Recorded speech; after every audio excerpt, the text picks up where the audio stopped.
about 2 years ago, we did a series called One Giant Leap, which was all about, I went out and found about 10 people who'd done something amazing that was very ordinary, if that makes sense. So it was somebody who's just like anybody in this room who decided they wanted to try something and then to see where it went. And the reason we did it is because it's one thing telling your own story, but it's much more compelling telling someone else's. And in that, there was somebody who was a man who liked baking cakes. He started making cakes and started baking in his spare time. He was a software engineer of all things.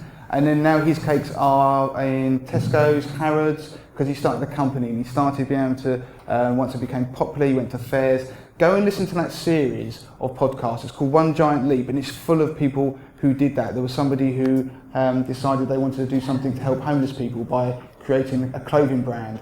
And all these things come from an idea that they had and they just followed. And lots of them are, well, actually, there was only one person on there who did a blog. Another guy was sleeping in his car and decided I think he was 18 stone and then wanted to get fit. He got fit, lost loads of weight, and he wanted to teach people how he did it. And then he became a fitness guru. So it's lots of these things are sometimes born out of people's own problems or frustrations. It doesn't have to be you just sit there and write about something. Just one quick thought.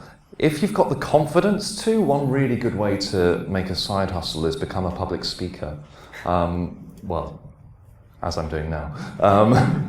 There are a lot of groups like Women's Institutes. There's a group called U3A who are constantly looking for speakers. So if you've got an interesting story that you could talk on for maybe half an hour, they usually pay between £50 and £200 per talk. So regularly I'm out speaking at different groups and they're scattered up and down the country. So just look in your local area if you've got a topic that you want to speak on and just send a few emails and then you might get one back.